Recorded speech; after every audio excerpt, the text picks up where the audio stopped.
Les Ukrainiens ont fait deux choses. Premièrement, ils ont distribué au hasard des armes à la population civile. À Kiev, on parle de 25 000 AK-47.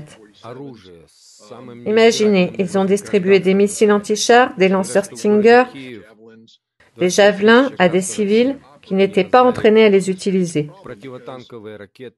Cela entraîne des problèmes, puisque si un civil ne fait pas partie d'une unité militaire, ne porte pas d'uniforme avec des signes distinctifs, n'obéit pas aux ordres du gouvernement central, il peut ne pas être classé dans la catégorie dite protégée au sens du droit militaire. Ainsi, les civils peuvent se créer des difficultés juridiques, si par exemple, ils se rendent et tombent entre les mains des Russes. Dans quelle catégorie seront-ils classés? Parce qu'on ne peut pas les considérer comme des prisonniers de guerre. Mais dans ce cas, ce sont au moins des Ukrainiens qui combattent en Ukraine. Et je suis presque sûre que les Russes leur feront quelques indulgences. Parce que je pense que la Russie comprend l'ardeur patriotique et sympathise avec tous ceux qui se battent pour leur pays, même contre les Russes. Vous avez du respect quand quelqu'un dit « je me battrai pour mon pays ».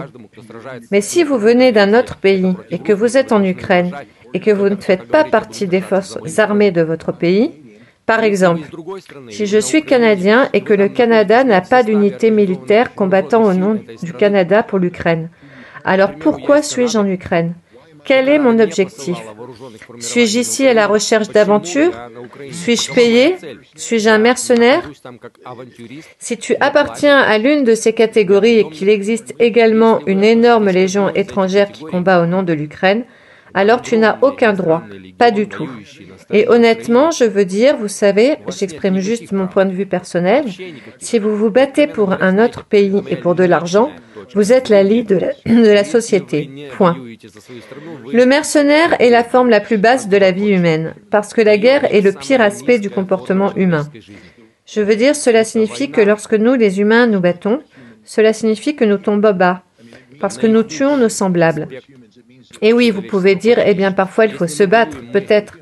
Mais au moins, si vous partez à la guerre, vous vous battez pour votre pays, pour atteindre des objectifs nationaux.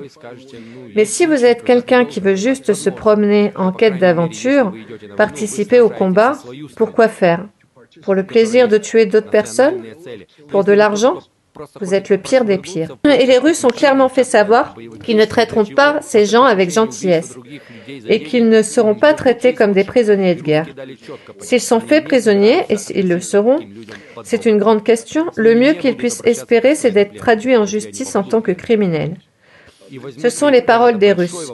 Cela veut dire que les Russes ne vont pas s'efforcer de capturer de telles personnes. Ils les tueront tout simplement. Et en ce moment, les actions des Russes semblent le confirmer. Chaque fois qu'ils rencontrent une unité de mercenaires, chaque fois qu'ils voient un groupe de mercenaires, ils seront très brutaux dans leur méthode d'influence.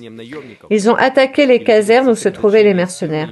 Lorsqu'ils ont découvert une unité de mercenaires au nord de Kiev, ils l'ont détruite, l'ont rayée de la surface de la terre. Et espérons-le, ils ont donné une leçon à ceux des mercenaires qui, au cours des 20 dernières années, ont acquis leur expérience militaire en chassant les agriculteurs en Irak et en Afghanistan. Ils ont enseigné ce qu'est vraiment la vraie guerre. Il semble que beaucoup de ces mercenaires découvrent ces faits et partent. Parce que ce n'est pas romantique. Il n'y a pas de romance dans la mort dans un champ de maïs ukrainien.